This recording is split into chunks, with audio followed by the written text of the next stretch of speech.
Good morning, everyone. My name is Mike Ward, Managing Partner, Cornerstone Project. Today I want to talk to you about something that is extremely important. I think we need to really zero in on this. We know that for a long time, Dayton has been considered ground zero for the opiate epidemic. At one time here in Dayton, we had twice the overdose rate than any other county in the state of Ohio. We had overdoses happening every day. We ran out of freezer space for all the unfortunate people who had overdosed. The funeral parlors didn't have enough space, so we had to use mortuaries. Those things, really brought a lot of focus and attention to Montgomery County. And it forced us to come together as community partners, community organizers, treatment agencies, mental health agencies. We have great county commissioners, great city management, great mayor. Everyone was forced to come together for the greater good. But what's important that we understand is how we came to be ground zero. I want to take a moment and introduce to some of you brand new history that we may never have heard of, but I need to state this history, then come back to where we are today, of how we've made so much progress, but I believe that progress is in jeopardy if we don't do a couple of things, make some certain changes. But first of all, let's start off with the history. Historically, America represents 5% of the world's population. That's a very small number, 5%. But what is so eye-grabbing is that America consumes 80% of the world's opiates.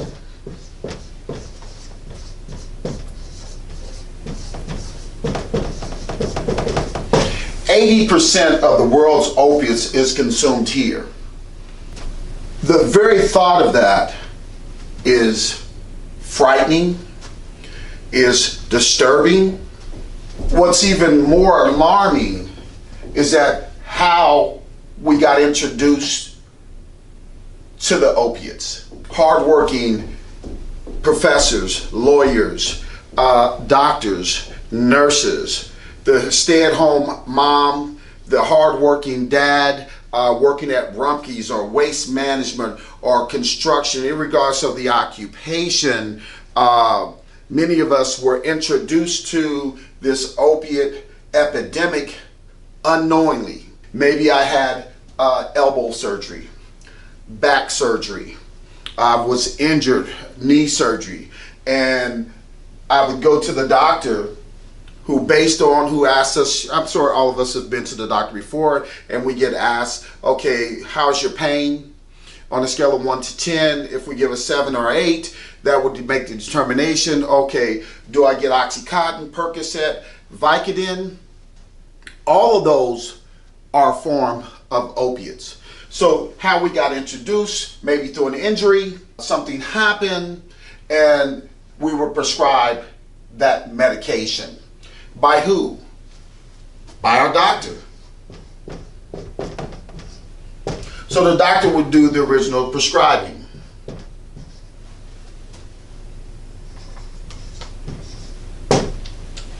So what will happen is that we took the medication.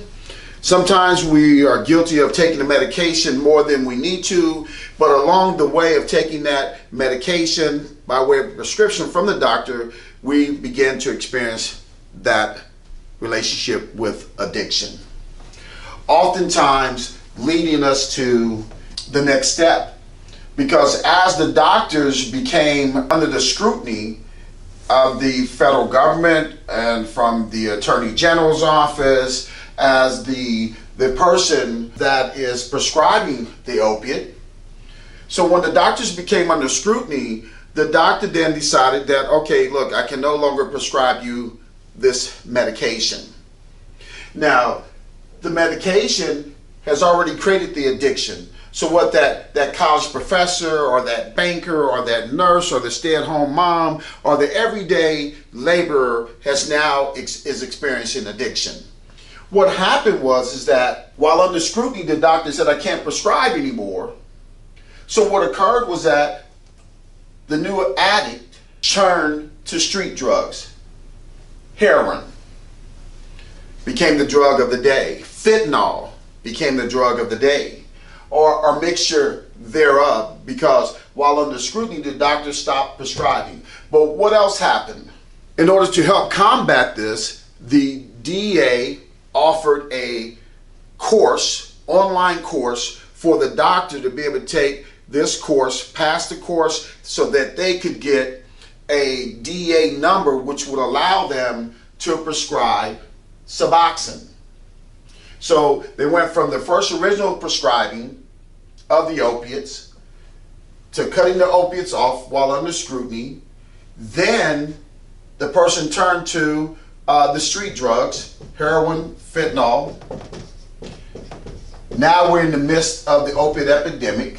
So now the doctor who originated, some will claim unknowingly, originated and gave the original prescriptions to their patient, who suddenly becomes addicted because the doctor is now under scrutiny. So this is where it began at, this relationship between the doctor and their patients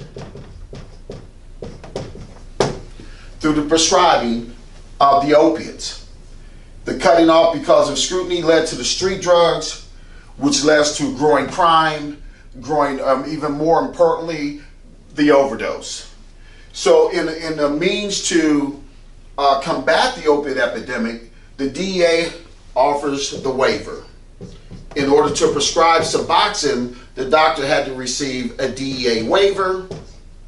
So the same doctor who wrote the prescription for the opiate now gets a DEA waiver to prescribe Suboxone. So now Suboxone is the drug that now is combating the opiate epidemic. So with the DEA waiver, the doctor now is prescribing the Suboxone or Subutex, or he's given a Vivitrol shot.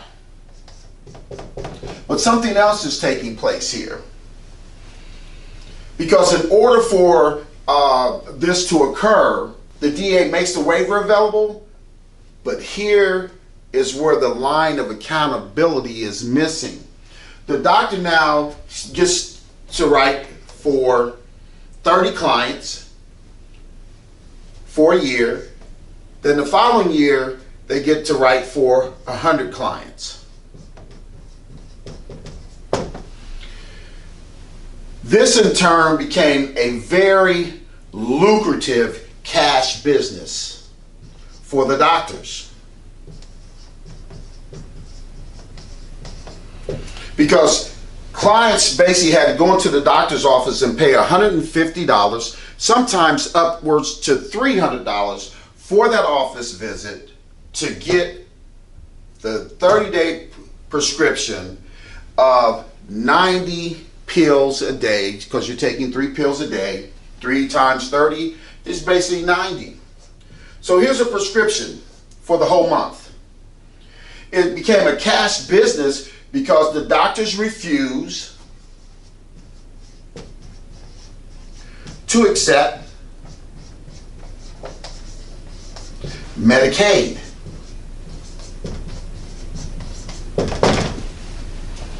So by refusing to accept Medicaid, the clients had to come in the door and pay cash for the office visit.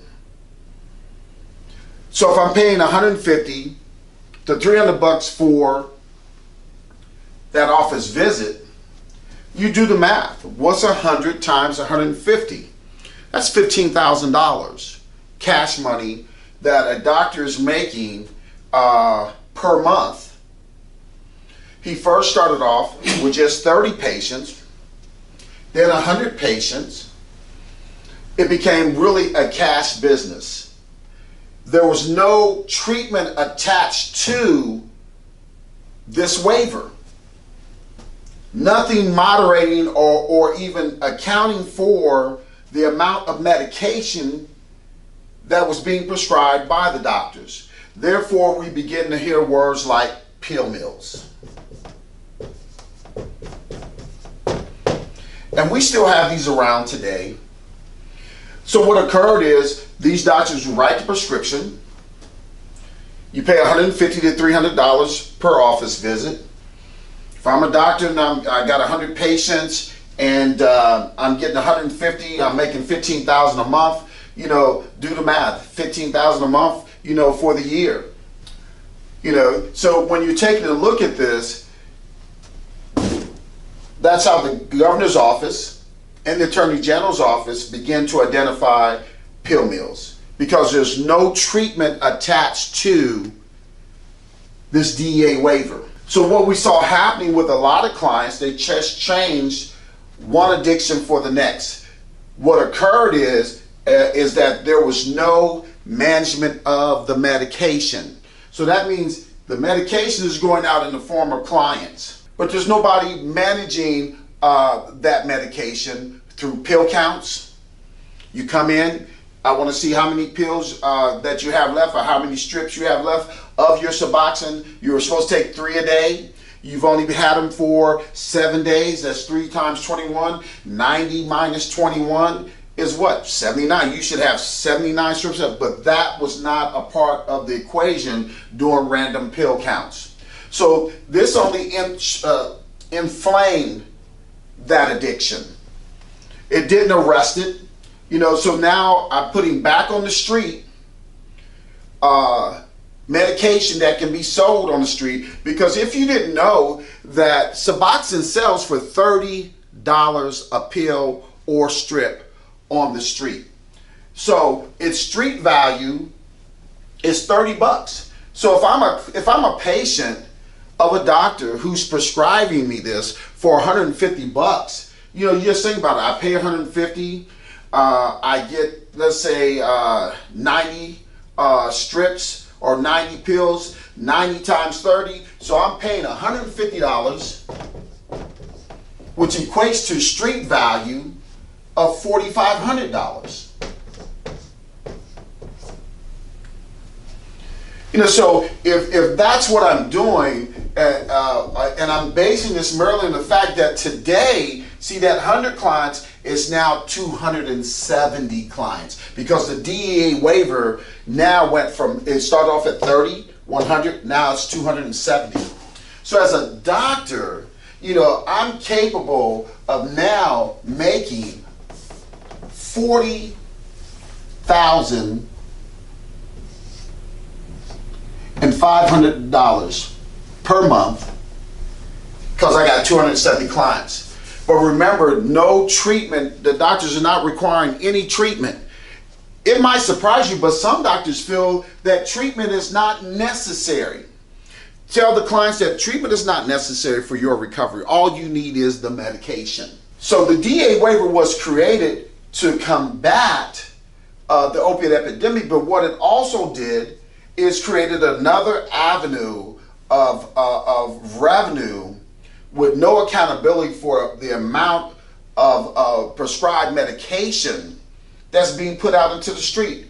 You know, there's no monitoring of it. So today we have clients from different organizations. Many of them are from doctors' offices, are at our local RTA hub here in Dayton, selling their medication in order to feed their family. Because you just think, if spending $150 at the doctor's office, that doctor now is created a business where he's making $40,500 a month cash money for writing prescriptions and putting medication out into the community unaccounted for. You see, the opiate epidemic started with the doctor. The continuation is still with many of the doctors who are bad actors, because doctors who are telling clients that don't need treatment is not necessary for your recovery in order for you to get better, these doctors are bad actors. And one of the main reasons why these doctors don't accept Medicaid in the form of CareSource, Molina, or Buckeye, because they do not want the scrutiny that goes with that. We've seen doctors' offices raided by the DEA, by the Attorney General's office. Those doctors' offices were pill mills. We're going to see more of that occurring because we still have these doctors in the community that are operating pill mills, and sometimes these doctors are writing 2 prescriptions to the client. One prescription that they pay for with the CareSource or Buckeye or Molina card, and another prescription that they pay for with cash. This is in complete violation because the doctor takes an oath to do no harm. These doctors are a threat and continue to undermine the progress that we have made here at Ground Zero in Montgomery County. All the hard work that everyone is doing to pulling families back together. These bad actors, these doctors are undermining that progress. They are breaking up the foundation, and it's eating away at all the progress that we have been making is eating away at that progress like a cancer. These people, these bad actors have to be held accountable for the medication that they are putting out into the street, all in the name of money, all in the name of a dollar. We cannot allow that to happen to the families who have lost loved ones, to the families who have loved ones who are still hanging on. They're still coming up and showing and fighting it out every day. We need to be responsible enough to ask the Ohio Medical Board to step in. Let's step in and have that conversation, pull our doctors together and have an open and honest forum on this. We need to call upon our new governor and new attorney general. Let's take a look at this. There has to be a greater level of accountability that has been non-existent thus far, but we have to address this. We have to address it. If we don't, then we're going to lose all the progress that we've made here in Ohio, especially here at Ground Zero. We don't want to be known as Ground Zero. We want to be known, and we've made a lot of progress here. We've been forced to make that progress, here by working together. And it's been a great body of work that we cannot be seen as allowing it to be torn apart because we have some doctors who are continue to be irresponsible with the practice, the way they practice medicine. So I wanted to bring this to your attention.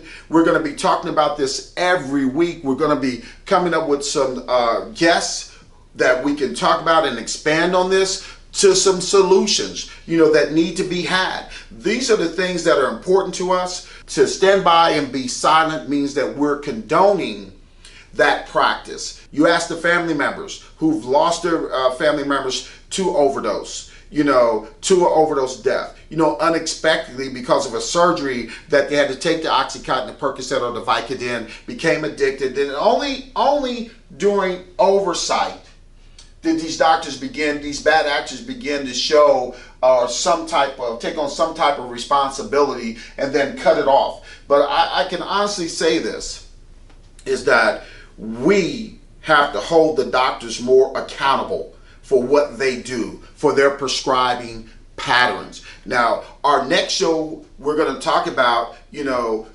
what we can do. We're going to have some of our clients who have gone on, they're in phase 4, they're doing outstanding, they've been clean for the last 3 or 4 years, they're doing a lot of hard work, they're back, they're returning citizens, they're paying taxes, they got their family back. Those are the things that we're going to be able to talk about in the next show because somebody has to advocate for the clients, and that's what we here at Cornerstone, we will continue to advocate for the client, irregardless of licensure, irregardless of how hard someone has worked to obtain that medical license. We're never going to put that before the welfare of the client and their family. I want to thank you guys for joining in. We look forward to talking with you again next week.